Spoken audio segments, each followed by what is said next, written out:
Mediocre action is better than a perfect plan without execution. Now, if you don't know what that means, basically, these people who have no business doing business, they have the audacity because maybe they don't have the brightest brains, they don't have the highest IQ, and they don't get scared of things not working out. That's another thing. People fear failure. They fear rejection. And guess what? They never get ahead in life because without risk, there is no reward. And that goes with business. That goes with romantic relationships. It goes with, again, getting things done. You will fail. If you do enough things, you're going to fail. A little company called Nike once said, "Just do it." I owe a lot of people an apology. First, the Real Home Recording audience. That's you guys. Second, the various companies that believe in real home recording, such as Acoustica Audio, Isotope, Native Instruments, Plug-in Alliance. All these companies, they thought I was going to put videos out and I didn't, and there's no other reason other than procrastination, motivation.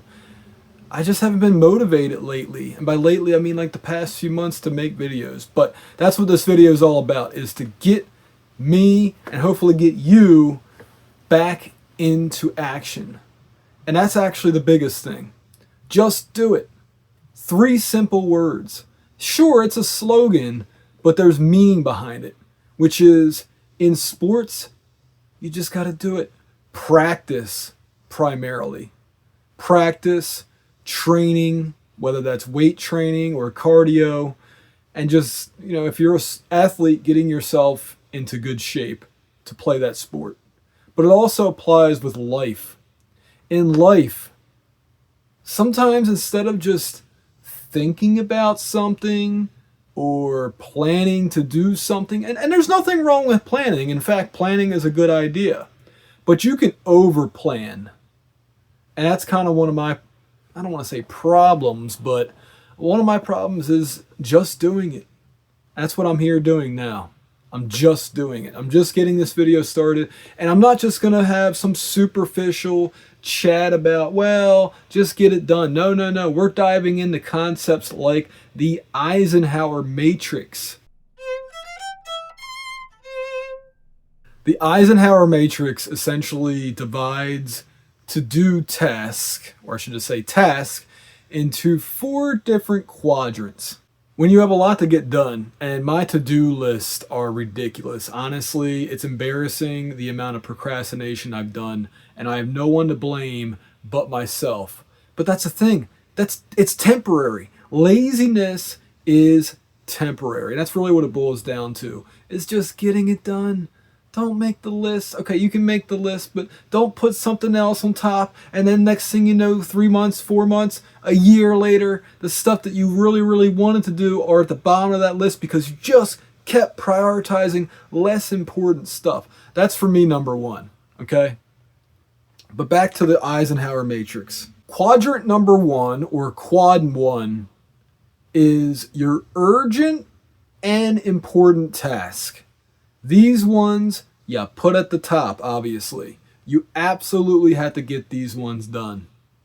Quadrant number 2 are important tasks, but they're not urgent tasks. These ones you can schedule. This quadrant in particular is the focus of long-term success. Quadrant number 3 are tasks that are urgent, but they're not important, such as responding to emails and taking non-urgent phone calls. If you can delegate this task to somebody else, that's the ideal situation. Quadrant number 4 are tasks that are not urgent and not important. Things like watching a movie, watching a TV show, reading a fictional book. Unless these things can possibly earn you money or something else along those lines, you should just probably eliminate them from your to-do list until you get all the other stuff done And then at that point, you can talk and do quadrant number 4. Okay, next thing is the 2-minute rule. If you can get something done in 2 minutes or less, don't even add it to your to-do list. Just do it immediately. Now, obviously, if there's a bunch of 2-minute to-dos, no, don't do that, because then 2 minutes turns into 10 minutes, turns into 20 minutes. But if there's just one thing that needs to be completed within a 2-minute time period, get that done. Don't put it on the list, because why not? I'll give you an example. I've been meaning to email Warner Brothers about their disc rot issue. In fact, I have these HD DVDs sitting on my desk because I'm not sure if they qualify as DVD or not. I mean, technically, it's HD DVD. Hold on, let me make sure this is focusing. So, all these different HD DVDs that I have, guess what? Some of them are having problems. Even though I take very good care of my disc, some of them are having problems from an issue called disc rot. And you can get replacements, either the equivalent movie or a suitable replacement if none are available. Warner Brothers has that set up. You know how long it would have taken me to write that email? Less than 2 minutes. You know when I thought to send that email? Back in July. You're probably thinking to yourself, Adam, are you serious? Unfortunately, I am serious. I am serious. So yeah, 2-minute rule, get it done. Okay, next one, and this is another big one for me, is limit phone calls to 19 minutes or less. Once you hit that 20 minutes mark, you should have pretty much talked about whatever needed to be talked about. If not, better luck next time. Get it done towards the very end of the phone call. You should have been taking notes if it's an important phone call. Again, an urgent, important phone call, absolutely. Even those, limit them to 19 minutes. Otherwise, people's brains start kind of dazing off. If you can do it in less than 10 minutes, even better. 5 minutes, maybe not. But yes, 19 minutes maximum. Seriously, most people don't want to spend that much time on the phone. The fact that I sometimes have 2-hour, even longer conversations with people on the phone, and I don't make a podcast out of it, is pretty ridiculous.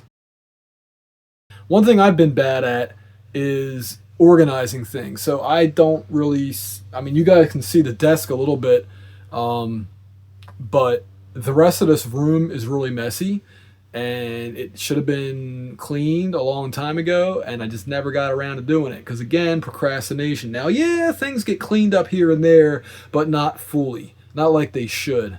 That needs to change. But that also is related to my email box. I don't, on a daily basis, go through my emails, delete the stupid ones, delete the spam ones like I should. I don't do that, and I should. I really should. You know, okay, that's great, Subway. That's great, Slate Digital. I know VSX exists. I know actually, I do like the other Slate that just emails you when they have new products out. I do appreciate those. But the VSX emails, and no offense to Hornet, but the Hornet plugin emails, you guys know what I'm talking about. It's just too much, man. It's just too much. This next one is called the Pomodoro Technique. I think I'm pronouncing that one correctly. So basically, if you have a lot of tasks to do, you break them down into 25-minute intervals. And the reason you want to do that is because it feels less heady. It feels less stressful. And after 25 minutes, and you've got to set a timer. The 25 minutes is very important.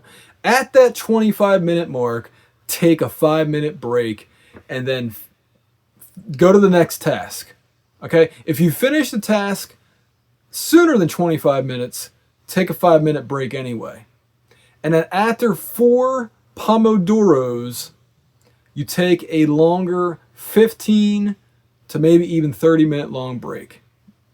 That's the Pomodoro Technique. Combine all similar tasks into one little session. Meaning, like, if you have a bunch of phone calls to make, Do all that, and then you move on to the emails. If you have videos to edit, do all the video editing. If you are planning, whatever the case may be, get all that similar stuff done and then move on to other things. It helps with the brain somehow. This one is huge for me. And again, another thing I'm embarrassed by. You want to know where a lot of my time has gone? Wasting it. Maybe not waste, but spending a little bit too much time on different message boards, primarily about sound engineering, sometimes about photography and videography, but primarily on Gearspace, primarily on KVR Forum. And this time could have been better spent on actually doing mixes, on actually doing recordings, or scheduling recordings with musicians. I would have been in a much better place had I been doing that all along instead of just going on these message boards and talking about new products. I have enough products. I have so many products, I might not even review every single one of them by the time I'm dead. So, I look back at that time and say, man, what a waste. Not all of it, but a lot of it. Speaking of that, social media. I've actually lately been calling it distractions, electronic or digital distractions. I mean, do we really need to know that the latest, news story or what your friends are up to? Do we really need to do that? Was the human brain even designed to know all this different stuff? I don't think so.